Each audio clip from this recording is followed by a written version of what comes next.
Live from New York, it's Saturday night. Well, we are here in a new episode of Late Night Anarchy with Joel Schlosberg, which is I don't know how to present yourself because you used to write for C4SS, but now what you're doing besides writing in C4SS? Yeah, well, that was kind of, yeah, that's where I got my start writing for the public beyond just personal blogging. So, and I've always meant to go back to that. So don't take that, have not formally retired. Yeah. So that's, yeah, I kind of did a bunch of things, and like I kind of said most of what I wanted to say. In like it, there's people who enjoy that are writing the same op-ed over and over, which is what short-term op-ed writing really is. But yeah, it's kind of harder and harder to say something without repeating myself. But yeah, we'll see what goes on there. So besides the C4SS, where else do you have writing? Yeah, the Garrison Center, yeah, the Tom Knapp from Z4S left, and he did his own kind of one-man operation. Where it's basically mostly him just writing 3 op-eds a week himself, and then sending them out.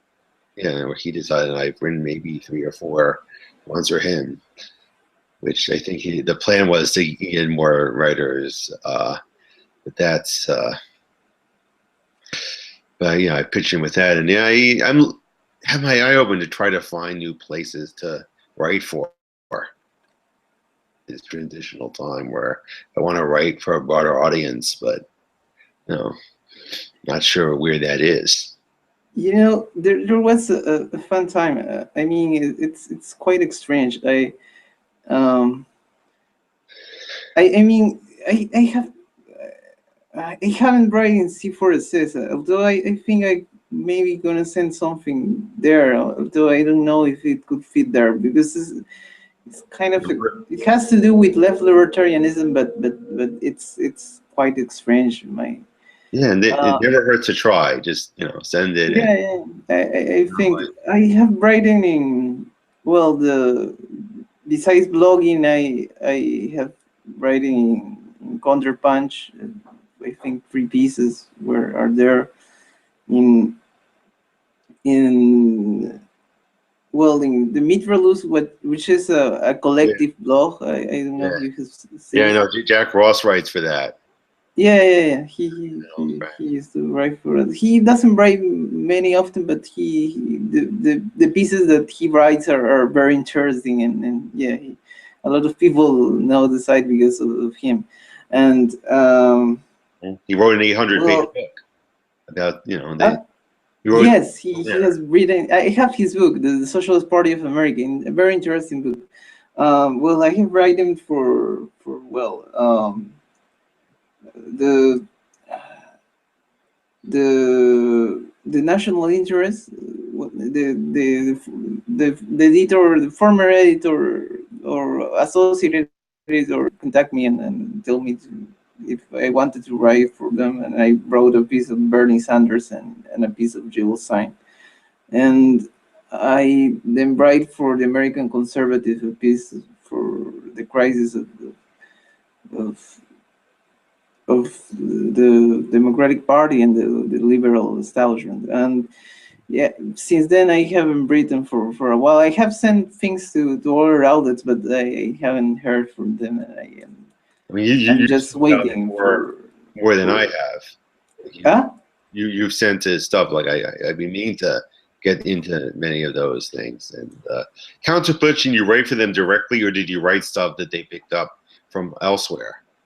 I write directly, and then I send the email. I mean, it was funny because I'm from Peru, from in South America, and I actually still live here. But the fun part was that there was some outlets here that allow you to write, and like we're kind of collective blogs and things like that. But I don't know what happened that it started to fail. I mean, I don't know what happened really. I mean, I think I still could write there, but the problem was that the design and the things that I write it never.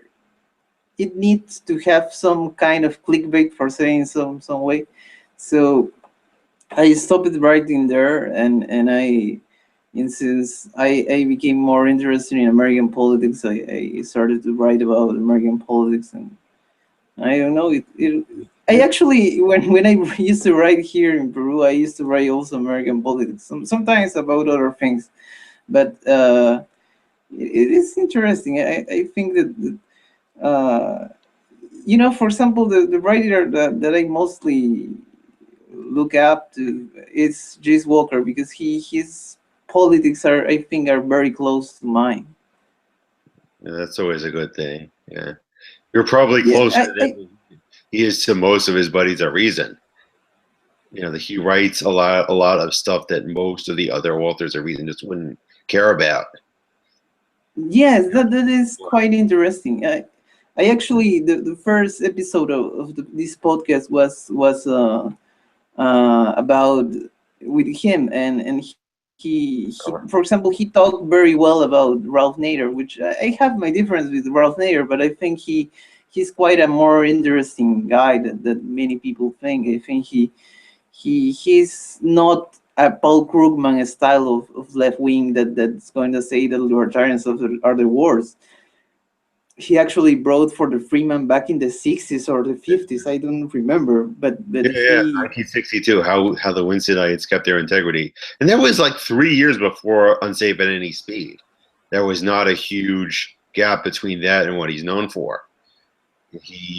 From what I can gather, he's never really changed his point of view. I think it was actually Jesse Walker who said that he once met Ralph Nader at some sort of public event, and he asked him, when did he go from the point of view of Winsonites and the Freeman piece to being on the left? He said, I never joined the left. Yes, I think it was Jace Walker that said that. Yeah, it was on a mailing list somewhere where I've seen him a couple of times. I get the impression he just does not really care about what the people he's allied with, are about on other things, as long as they have some common ground about what they're working at, and as long as they are, want to critique corporate power and actually organize against it. That's just his main issue. And yes, it's I agree with him in several issues. What I wanted to ask you is how you became a libertarian, and then how you became a left libertarian. Well, not necessarily in that order. Which I don't know. I grew up fairly apolitically. Like I was, one of those milieus where everyone was a liberal, Zionist, Democrat. It's kind of just that milieu and kind of like the Giuliani '90s. So most people were fans of Giuliani and like Bill Clinton. That whole milieu. It's sort of post Cold. Like I vaguely remember the Cold War being a thing, like when I was like really little, but I don't remember, like I didn't care about it because it wasn't I was like an 8-year-old kid who wanted to just play with his toys. When the wall falls, they were like watch the TV. This is going to be in the history books for years and years. But I was like, come on, I'm just here on the floor sitting with my toys. Like I just not. And then the there was this triumphalism afterwards where it looked like that was the end of history and all that stuff, where it looked like capitalism had just won permanently, and it was not a lot of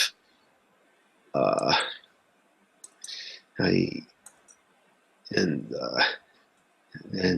there weren't a lot of challenges to the and everyone was worried about safety. It was like all about unfastened seatbelts and smoking and leaving dangerous stuff unlocked like that. There was always all this thing of like kind of turning inward, and that's I remember as a kid. It was like that's what was going to get us, and then that it was pretty, you know, it was like that Clintonite times, like, although, you know, it's kind of coming back now. And then, you know, 9/11 happened, and that was like I was in my going into my second year of college Oh, when that happened. you went to NYU, no? Yeah. In what do you major? Math. Huh? Math. Math? So yeah, mathematics. Interesting. It could have been the next. I don't know. I could have been the next. I could have been Snowden before Snowden. It was like that. I think there were a lot of people there that went into the NSA. The NSA took people who didn't have advanced degrees. They just needed people who were good at math. They just, if you had a PhD or a bachelor's or master's, they were like just, we're smart. Yeah, I think Snowden actually didn't finish his community college or anything, I guess. Snowden? Yeah. Snowden. And you know, Bill Gates famously. Yes, I think the FBI, I think it's, I don't know why, but the FBI usually, as far as I know, asks for members to have degrees. I don't know why, but maybe they are quite more formal. But CIA and NSA, I don't think they just need people who can do what they want them to do. Yeah. Yeah, that if someone is like really smart, they don't want them to, you know, spend years like, you know, going to college, not working for them. It's like, and then there's that, and then there weren't, most people there, they didn't really care, you know, like the only thing they knew was how to teach math. Like there's someone, you know, like Bertrand Russell said that mathematicians, you know, the only thing they know how to do is to teach math to another generation that will teach the generation after that. After that, then one of them will figure out how to build a, you know, a super weapon, and that will be the end. So it was just very insular. And then it was this period of like the early organizing against the early war on terror, you know, even before the war in Iraq, when it was like just in Afghanistan, and like the public opinion was just not with the anti-war movement at that time. You know, that the tide had not turned, and it was like trying to, like shouting in the wind. It was, I don't know. I kind of grew up in the tail end of the Cold War. You know, there were still, actually, I mean, there still are these like fallout shelter signs everywhere. And I don't, you know if those are still have fallout shelters, you know, there, but like just kind of when you're a kid, you just don't know if that's serious, if they're really, you know, if that really is a danger. And, you know, you're going up talking about it every day, but like, is this something that's so, I don't know. So kind of, that was always like my sympathies were always peacenik. You know, that was always my temperament. But, you know, I thought that the you know, that war was going to be the next chance, but then the peace movement didn't really have much effect at the time. You know, it seemed like it was the public kind of became aware of the war, but that was like much later. And I kind of, the thing is, I was at NYU for 4 years on, like, you know, Chris Matthew Scabra. I never heard his name once when I was at NYU for 4 years. You know, you know, he studied under Bertil Ohlman, the Marxist professor, and like I knew Bertil Ohlman because all the left-wing students heard of him because he was like the big campus Marxist. He was exactly what the right-wingers think professors are, but you know, so everyone took his class. But him I never heard of, and like a lot of stuff I just didn't know about, but kind of came to it eventually just through thinking and, you know, just reflecting on the ineffectiveness of the I always wondered why the student movements were always about protesting and not about doing stuff, and not about doing stuff that would actually make life better, you know, directly. It's always about lobbying or trying to convince someone. It's like, why not just, you know, instead of trying to convince a politician to you know, give you some money for food, why not grow your own food? And there's just whatever interest there was in like the 60s in that sort of in like communes and back to land stuff, like it's just completely gone. except except among people who are mostly apolitical, the people doing tiny houses and trying to figure out how to grow food in urban farms. Like, that's not political people. And Well, so, I mean, you have written, for example, one article I think about Garhes, and I think that Garhes, for example, was oh, I mean, became more or less libertarian because of him, oh, and more exactly a left libertarian because oh, of Garhes, oh, yeah, yeah.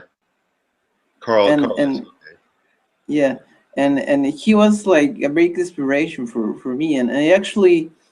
I present a paper on left libertarianism in an event of political science students. Even at the time I was studying philosophy, but anyway, I present them political theory was the subject of the table, and it was funny because there supposed to be three persons in the table, and it's supposed to be a 1 hour event, and I actually end up talking basically an hour about them, and Carhes and Murray Rothbard and Robert Anton Wilson and Carl Oglesby, and it was very funny. Although there were no many people in the event, but I think that that is what strikes me as very shocking, because I think that Carhes will be a great topic for a movie or for anything. I don't know why He was he's the in. topic of a movie that won an Academy Award. Yes, actually, Which, and and and yeah, and that is what it strikes me. I think that he's not as known as he should be. yeah. There's no, yeah. The libertarian movement just does not care, even the very organizations that he outfound, the mainstream libertarian, they just never talk about him. Uh, and yeah, the left just doesn't. I mean, the left doesn't even talk about Oglesby. Like, he was, there's all these books about all the various faction fights within the new left that just do not mention Oglesby being a libertarian. Yeah, that is kind of weird. Because when I was reading to the book actually of Jack Ross, he mentioned for a while when he talks about Norman Thomas, that late in life Norman Thomas, for example, was very interested in how to say it in some way, uh, in Proudhonian style anarchism. So it was very curious that there were always these intersections between the old left, for saying in some way, and a very autonomous forms of socialism. So I, I, Norman Thomas, I've never quite gotten a handle of, and like, I think he's kind of assumed to be just a typical social democrat just by default, because no one knows, no one really knows better. The thing is that Norman Thomas was one of the few, like, he never identified with the New Deal. In the 30s, he was always a critic of it, and like someone like John T. Flynn, like, he had basically the same criticism above, and he largely agreed. Where Flynn is kind of considered this, gets lumped in with that kind of, the right wing cranky opposition to the New Deal, but like, he was like an old school New Republic, of that time, liberal, and yeah, that he was not one of the socialists that kind of merged their program with the New Deal and with liberal reform. He did stand outside that, and he. yes, because I think that the issue for a lot of years in the United States was that people, for example, think that the left is all equal, and actually the emergence of Bernie Sanders have challenged that assumption, and it's interesting because with all his faults, Bernie Sanders don't come from the same ideological milieu as much of the liberals of today.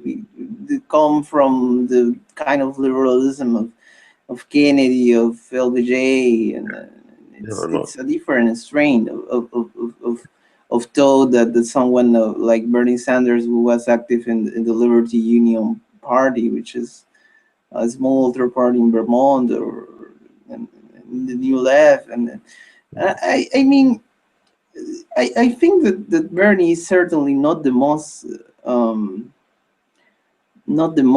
how to say it, and I think with this we could go to the next topic of New York politics. It's not necessarily the most decentralized, because I didn't know why. Huh? He never talks about it. He never talks about decentralism. Bernie Sanders he used to talk about it back in the day, like in the 70s. He had a lot of stuff, you know, when he was like celebrating people who dropped out of school, and he was celebrating people who kind of just the kind of hippie dropout culture, people just getting tired of experts telling them what to do. There's a lot of stuff that, you know, from that time that's kind of dredged up, you know, in the campaign, but he never brings it up now. Like, you know, he was a fan of Wilhelm Reich, you know, back in the day, and like, you know, he used to be a fan of like the sort of left Freudian currents that, you know, just no one ever talks about that stuff anymore.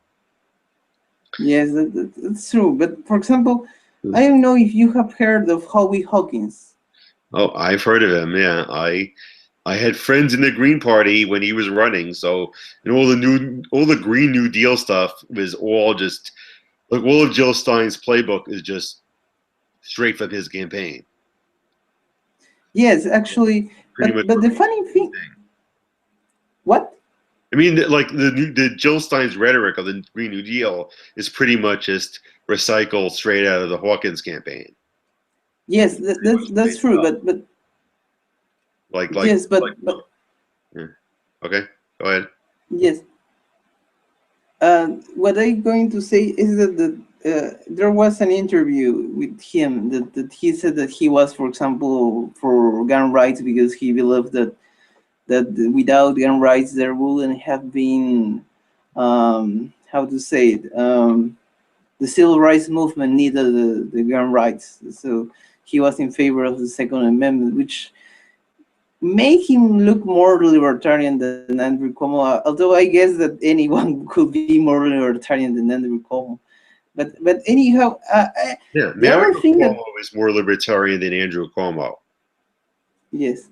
Because that Mario Cuomo got his start where he became a typical liberal when he was in office, you know, eventually. But he started, there was there were neighborhoods in Queens, you know, in my home borough, Queens, that were going to be raised to build the world's fairgrounds, and he stuck up for these local communities that wanted to put a stop to having their stuff seized through eminent domain. You know, and they were like, you know, you can't just steal our land to build the grounds. Yes, actually, Howie Hawkins make more or less the same point with his opposition to Keystone XL pipeline. He said that he was opposed because it was a violation of property rights, because it will have to expropriate some people to do the Keystone XL pipeline, at least in New York, if the project is. I know that now it isn't, because I think that the Green Party actually makes some kind of pressure to form on the Democratic Party to move leftward on that issue. They finally gone their backbone back. I mean, they're finally actually sticking. You know, like they themselves were spooked by the Nader campaign, you know, in the 2000 election, that they thought, oh, we can't, you know, do anything because we don't want to be the spoiler, and they were just afraid to attack the Democrats, you know, from the left, and I don't know what they did for like the last, you know, the decade and a half between, but like now they're totally. When you listen to, you know, any interview with Jill Stein or any, you know, they are back to, you know, to actually criticizing the Democrats, which, you know, yeah, I mean, that's welcome. Yeah, I think it's quite interesting, but I mean, it's what I was always how to put it in this way. I mean, New York City has I mean, Murray Rothbard lived there, Emma Goldman lived there. It has a history that is related with radical anarchism, but at the I same doubt they hung out time, very much. huh? I doubt those two have hung out very much. You know, Goldman and Rothbard. You know, Yeah. they were both New York Jews. They came from that sort of immigrant, you know, not quite fitting in. You know, I mean, the thing is, Rothbard, it was clear that he had much of the same cultural background of a lot of like the New York, Jewish intellectual. Like he hated their actual policies, but you know, whether they were like left liberal, neocon, like he never agreed with them on politics. But his temperament, you know, look up any of his reviews of Woody Allen movies. Like he enjoyed going to see, you know, the New York Jewish stuff, New York Jews, you know, he kind of didn't he kind of put on a vase of not liking it, and then again, a lot of the old left, you know, did not like the counterculture. Like you know that his disdain for the counterculture is not that far from the old school, who saw it as a distraction from class and from political organizing. Yeah, I think he has some clash with Hess about that. I think the even in the New Left days there were some kind of clashes. I think that Carr has embraced the New Left in a more radical way than Rothbard. I think that Rothbard, his project was broadly libertarian, and he shared some issues with the New Left that were, I think, temporarily like his time with the paleoconservatives. I think he if he was really serious about his libertarian project, he will have knew that obviously trying to do the same rhetoric is going to work in Brazil or in other countries where libertarianism has had made some gains. It actually hasn't been the kind of paleo-libertarianism for saying some way. Actually, paleo-libertarians, besides the Anglosphere, are very not much appreciated, I think. Anywhere. But The thing is that he always did support national liberation movements, no matter where they were, like anti-imperialist. Like he recommended John Womack's book on the Zapata in the Mexican Revolution.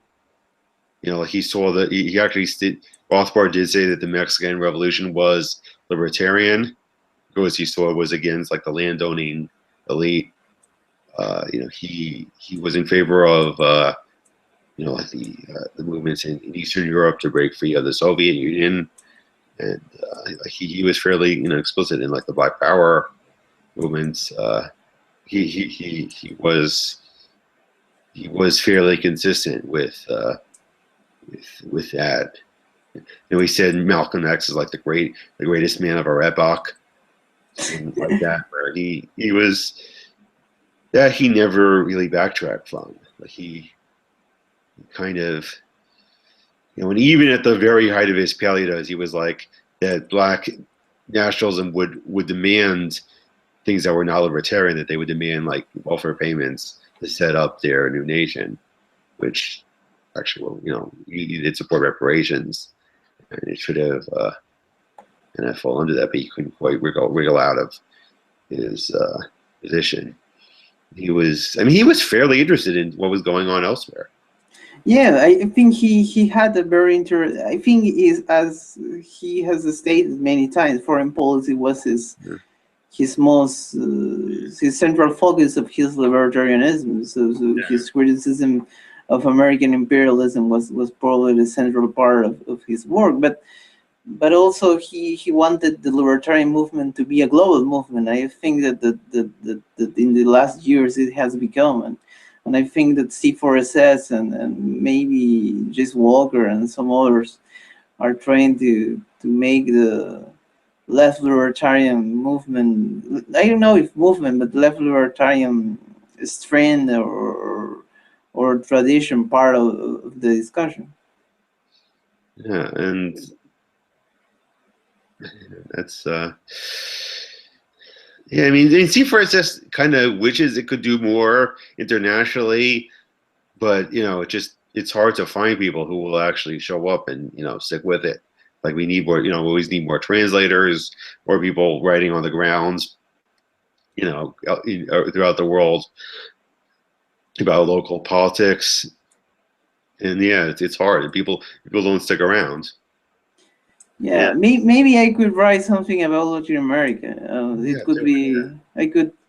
Yeah, I could do that because I have been. Well, that's kind of the issue with some publications in general in the United States that don't want to publish things about outside United States. So there, and then I have in the other podcasts with several writers also we have talked about the issue that especially a lot of libertarians don't know that there are libertarians outside the United States, because even the libertarian news site very few times put some things about outside United States things. Where they believe in American exceptionalism. America is like the land where liberty, the land of liberty, and apparently there's no other ones. Yeah, but I think that is very curious, because even Karl Hess, which was an anarchist, what was kind of in your own words in the article, a red, white, and blue anarchist.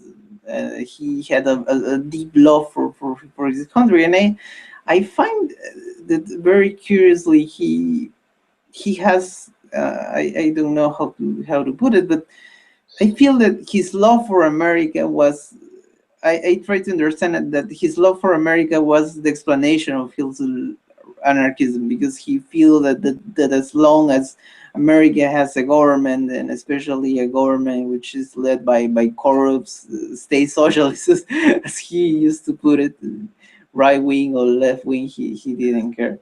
But as long as they will be pushed by states of different kinds to be in wars, this will be a threat for America, and it will no longer be the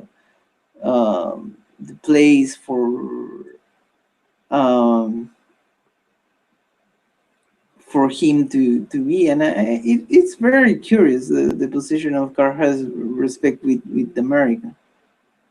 Well, yeah, but it's like Bill Clinton said, you can't love your country and hate your government. Like like he's like those right wing extremists. I think and this is the repudiation of it. And yeah, you can love your country and hate your government.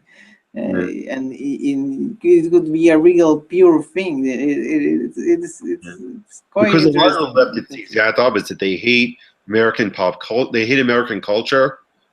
Whether popular or just American culture, American and then they love the American government. They see it's like the exact it's exactly ass backwards. Where they identify with the apparatus of the state and with the formal power, and then hate the informal culture. Yeah, actually, Thaddeus Russell is writing a book about America's influence abroad.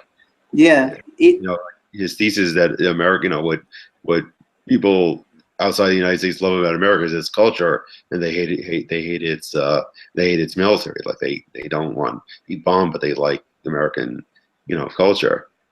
And that America official policy has always been the exact opposite, and that for all the stuff about American, McWorld, crass consumerism, that the political political elite has always been very suspicious of American culture. Like it wasn't sending blue jeans over to the Soviet Union or whatever. And it was very suspicious of jazz, of just everything, rock and roll, and just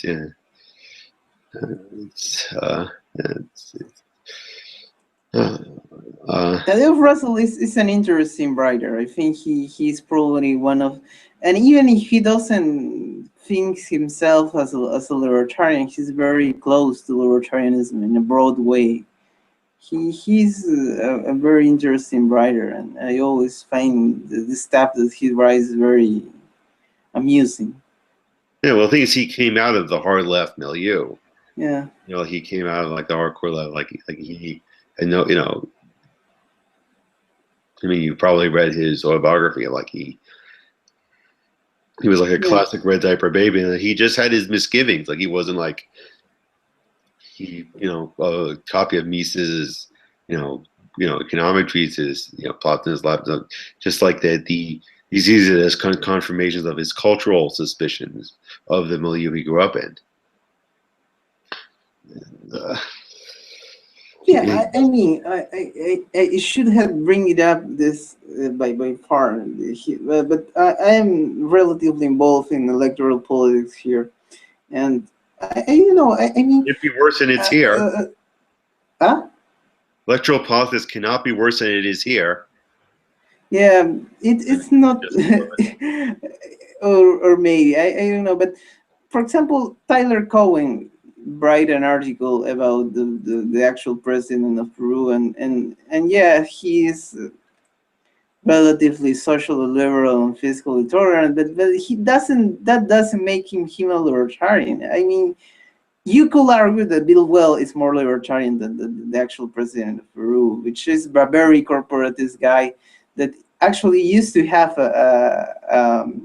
he lived in the United States for a long time, and he was married to an American woman, so he he was an American citizen for a while. He renounced his citizenship to run for president, but when he was an American citizen, he actually donated to Chuck Schumer, which is the most un-libertarian senator in the present. Yeah, he is. Yeah, so, yeah, I don't know. I mean, it's kind of strange when you read the people taking on your own politics, and it's not that common because it's very strange that that Americans, or especially American libertarians, write about Peru, but sometimes it's quite strange because I think that there are various things that are quite curious about Peru, because it in theory had a relatively larger libertarian movement, for saying in some way. In the 80s, Hernando de Soto and his thesis of the order path, and then in the 90s when Vargas Llosa, the Nobel Prize with the Liberty Movement, tried to be president, and yeah, I think they were in some sense libertarians in some way, but they were relatively moderate libertarians, and they have become more status with the time, and it's quite sad, but Hernando Soto has become There's a lot of the libertarianism, the sort of privatization that's about forming functions. But yeah, I mean, it's still we say functions, but they're just administered privately. Is that yeah, they are very bureaucratic, especially Hernando Soto. I think Vargas Llosa is quite a more heterodox guy. Yeah, I know who he is. I forgot that he was Peruvian. Yeah, he's the guy that the commie want killed. The Shining Path commies, because his ideas of private property is were just so threatening to them. Yeah. Yeah, well, obviously it was a complex time. I think the 90s. I was born exactly in the 1990s, so I don't remember well that decade, but it was a complex time, and I don't know. I mean, now there is a local chapter of Students for Liberty, but there are very few people there. So the libertarian movement. You would have been 11 in 9/11, 10 or 11. Yes, I was 11 in 9/11. Well, 10 actually. My birthday is in November, so it was 10. You would have been around the age of when Bill Clinton got elected here. Like I do remember Bill Clinton, first getting elected. Well, when I have 7, cable became relatively popular here in Peru, so I have watched some issues of the 90s, so I had a vague memory of Clinton, but I still have some memories of him. Right.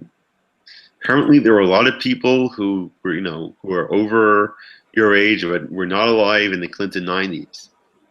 Because like it's this whole, it's all coming back with the Hillary campaign. Like, don't people remember what that was like and how swarmy that whole time was? It was like, but like a lot of Clinton's fans were like the same people who loved Giuliani, like it was the same. Like the Democrats were like the one non-Democrat they liked was Giuliani. Yeah, he's the more pathetic Republican in many ways. Yeah, he hasn't backed down. Like he's still, Yeah, I mean it's quite strange, but anyway, I was thinking that the 90s were kind of a curious time, because back to our topic of movies, I remember that a lot of movies they used to watch in the 90s, American movies that were on TV, and I remember that they have almost all of them had a like a period of 5 or 10 minutes where they go to the shopping and they were very happy, and it was kind of a very funny thing to watch, and actually at the start of the 90s there were in malls, but then it started to construct malls and shopping centers, and it becomes a more common to, like the balls are like exactly what was that they were destroying America, and that they were destroying like the small town. Like it's kind of sad, like going back to see something like Fast Times at Ridgemont High. It's like the mall, that at least the malls provide the high school kids in movies like that. At least they had a place to go that wasn't school or home, where they could just be themselves without having an adult supervision kind of hovering over them. And that it's like the malls are just completely gone. Everyone just orders stuff online or whatever, but that whole thing about as a social place is just completely gone. It's like adults have bars, and they're ones that are like for like grown-ups, but not for young people. There's just nothing. And then the school looks exactly the same. So it's like at least there was some. And yeah, I mean, there is a city, a small city in Chile, which it has it's relatively famous because there is a band from there that is relatively famous, and but the issue about that city is that despite it's relatively large, it hasn't have a mall. And when they ask them what does do for the city, that actually do that a lot of the kids when they grow up they were skating, or there is a tennis club, so play tennis or just swim. There are a lot of rivers there, so it's quite strange. I mean, sometimes, especially in American cinema, the mall is a central part of the cities, but actually there are realities where malls don't exist, and the youth still can have fun. They were not as ubiquitous as they were in the movies. They were. Like I was one of those families that just didn't go to malls. We just went to the local grocery or whatever. Except if we were traveling. Sometimes we stopped by, but it wasn't part of. It wasn't. And the thing is that the movie Biodome, the Pauly Shore movie, where they're Pauly Shore and his buddy are rolling around. They think they see something that looks like a mall, and it's an ecological closed experiment.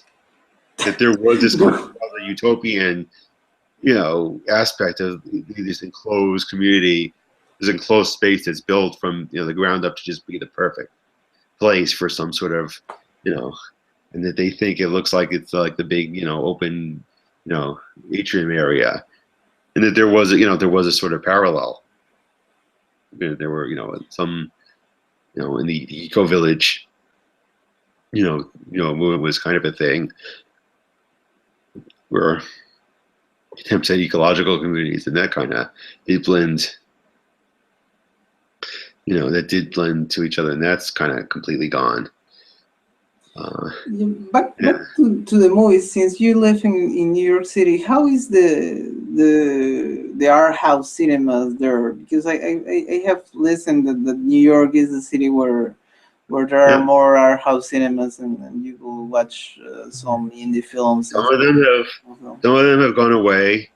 I mean, there's some of them have folded, but yeah, there's still, there's still more than, like, yeah, that if a movie is going to be anywhere, it's going to be in New York and Los Angeles, or like the two cities, that like every movie eventually goes. So it's. I mean, in Latin America, for example, Argentina has like 20 art house cinemas. Buenos Aires, only a city has, and in Peru there are only actually a commercial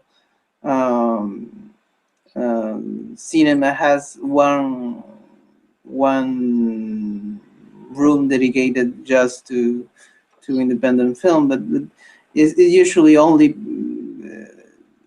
puts one film that is relatively commercial in some ways, and the other was the cultural center of a university that also puts films that sometimes are too experimental and sometimes are sometimes are mainstream enough to be open in a regular cinema, and that is quite a very complex thing, because a lot of the movies that I mostly have enjoyed, actually I have watched on DVD or in Netflix or in HBO or something like that, because they didn't open here.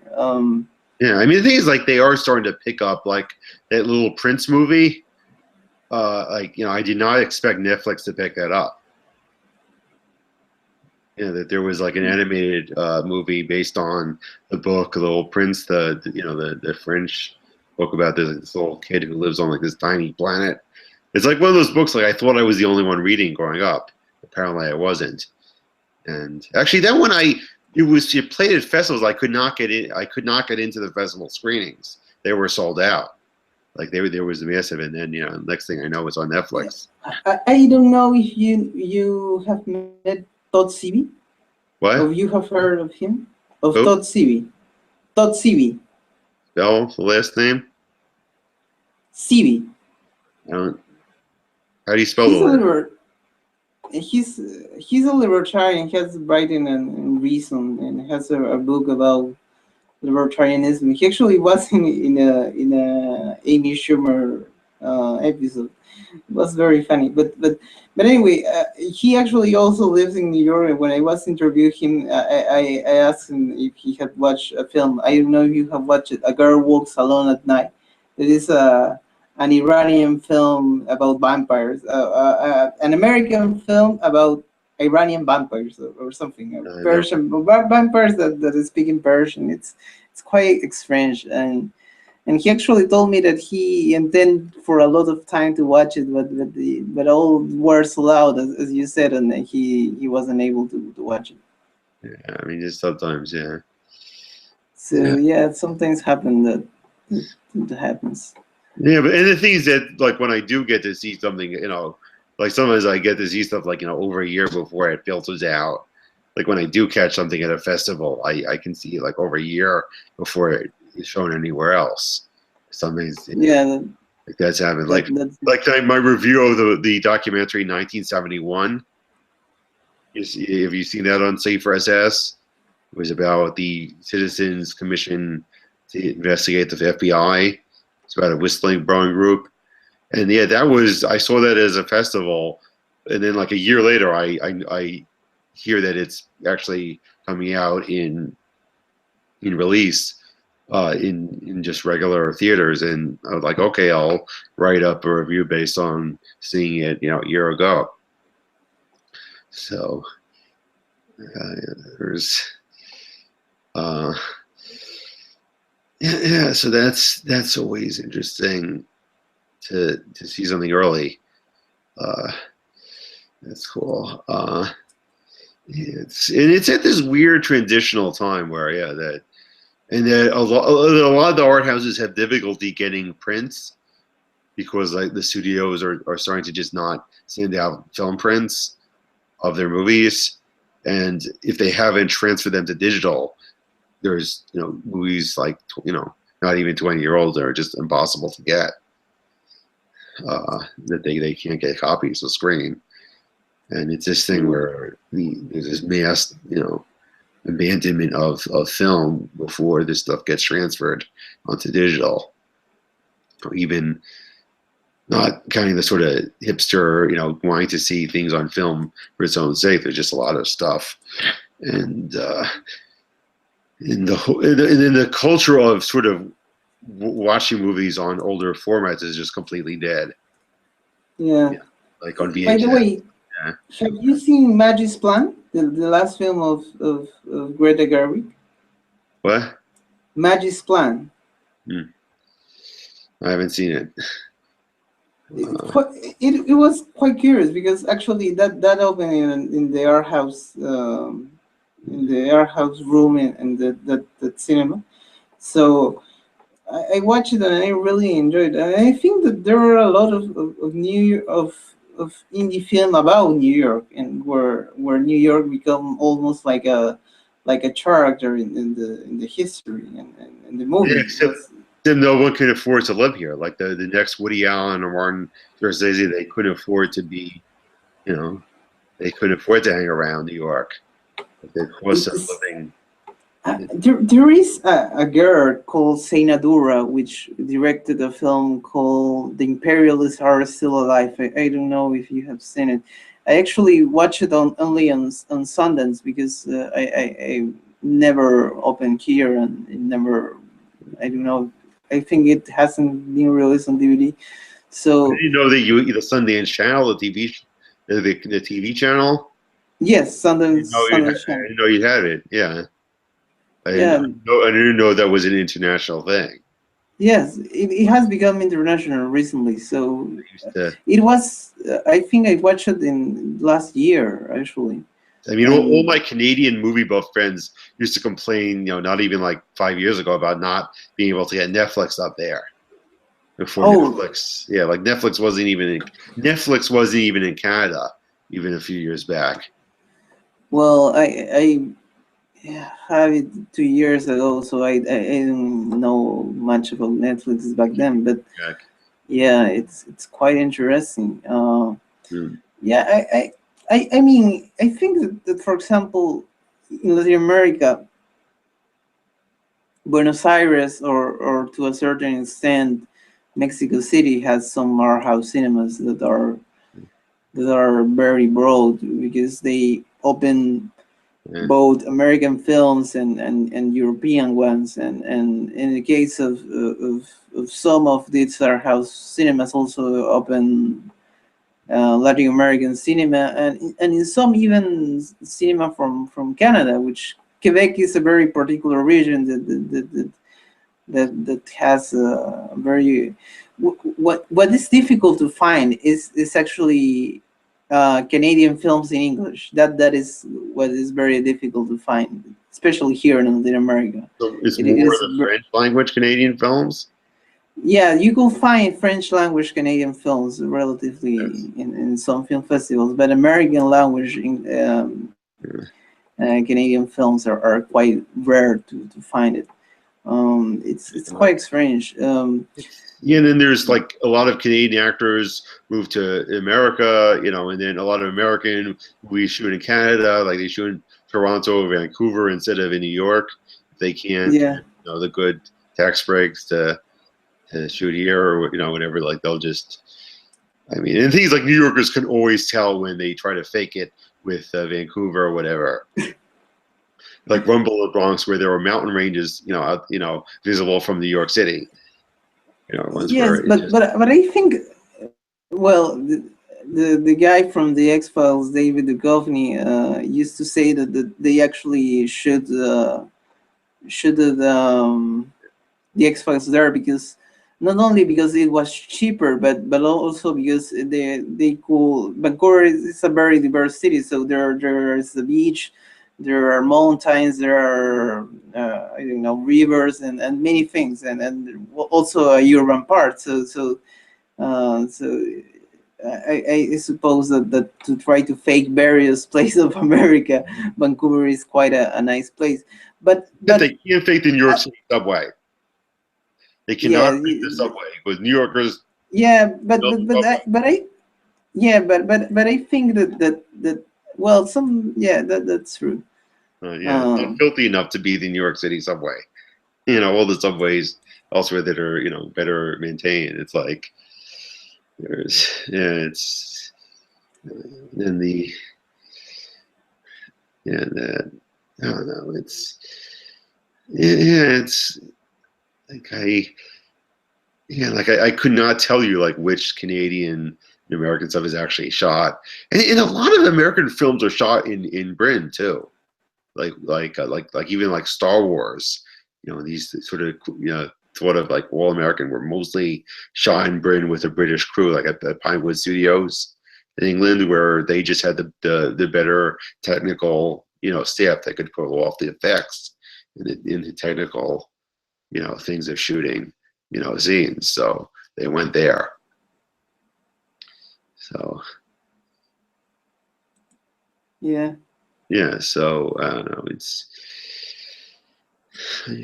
And it's kind of, the thing is that there has been an uptick in recent years in shooting stuff. Like a lot of TV shows are shot in New York, and like I don't know how much of. I kind of like fear that it's not them sort of just getting rid of the red tape to that prevents it, but just kind of giving fair preferential treatment to the producers that have the money and the clout to kind of navigate through it, and they don't just let people just make movies here.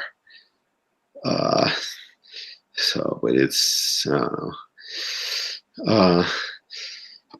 And I don't know. The thing is that the multiplexes are like really do look like like the multiplex movie theaters. They look the same everywhere.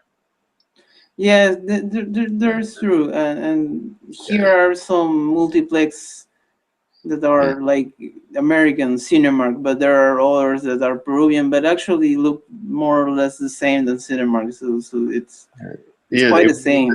Like every theater looks as generic as possible, and like I mean there were theaters local that like were built in like the 1940s, like long before the chains, kind of consolidated. They've just been remodeled. There are particular theaters like they looked like our houses 10 years ago.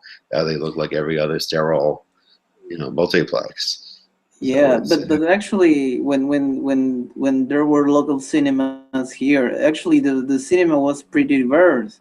Some of the old cinemas here in Latin America, at least, used to pass some European cinema very strongly. Now, the multiplex are more or less basically all American films, and sometimes one or two local films, but most are American. So it's very difficult that a European film will open wide in Latin America, with the exception of Amelie or I don't know what.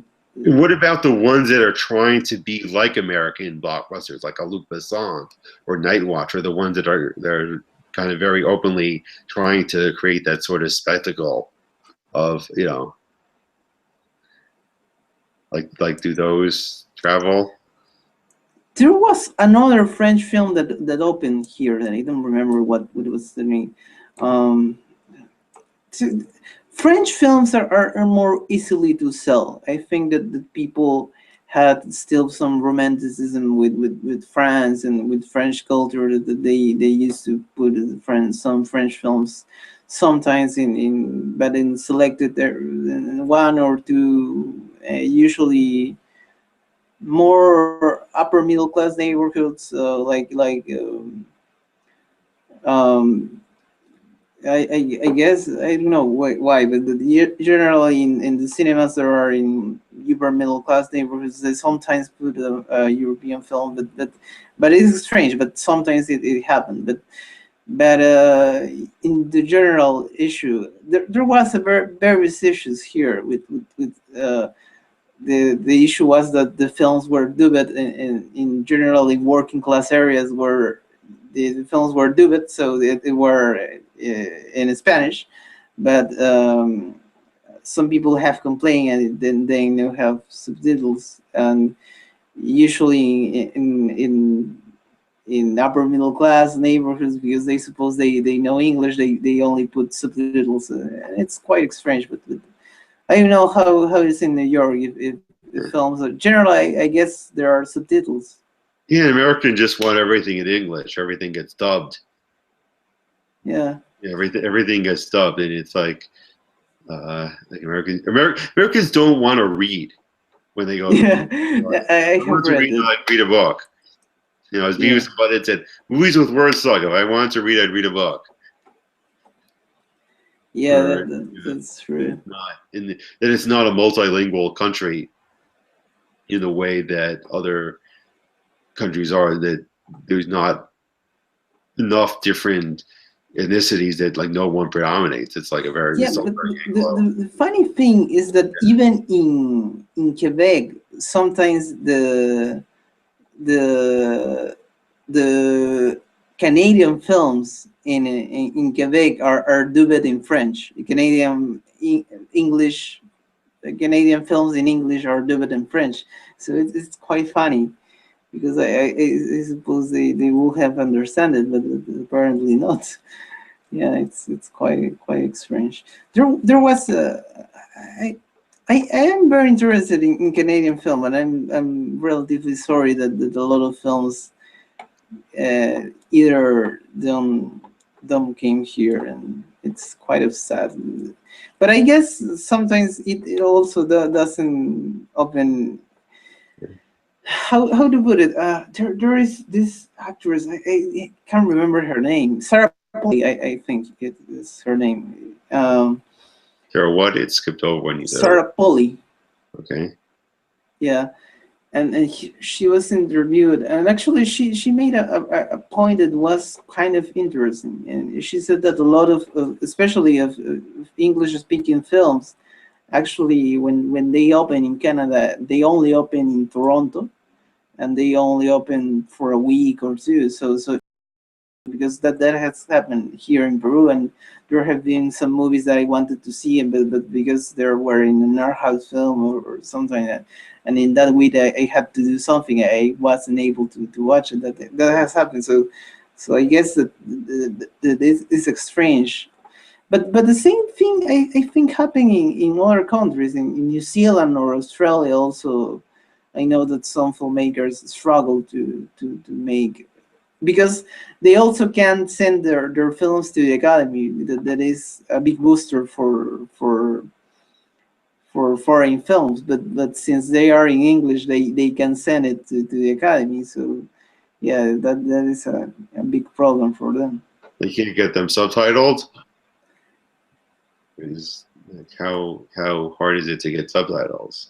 No, it's that the Academy only accepts films that are not in English, and since New Zealand and Australia, most of the films are in English, they can compete. There is a foreign. They don't count as foreign. Yeah. They're not English. Yes, they count as foreign because it's foreign language in theory, and yeah, it's quite strange. There is a film, a New Zealand film that I like it a lot. That is Eagle versus Shark, about I don't know how to put it, a quite strange G gamer that goes in a quite a road trip. Yeah. And famously, the first Mad Max movie was dubbed when it was in America, because they thought that the Australian accents were too heavy to be understood. Gibson was dubbed in English, even though he was speaking in English with an Australian accent. Yeah, that is quite strange, I guess. It's a whole. Well, I think it has been nice to talk with you, and I think we need to end this. I mean, they can follow you. I have put the link to your Twitter account, so they can. like consider where you write the stuff that you're going to write. And well, yeah, I'm kind of trying to figure out what's the best place to put an online presence. It's like, I have a Blogspot blog that I maybe have done a dozen posts on this a couple of years, but I keep meaning to revive that. So okay. Yeah. So we have been a great interview, and we maybe we'll talk other day. So it's been a great episode. All right.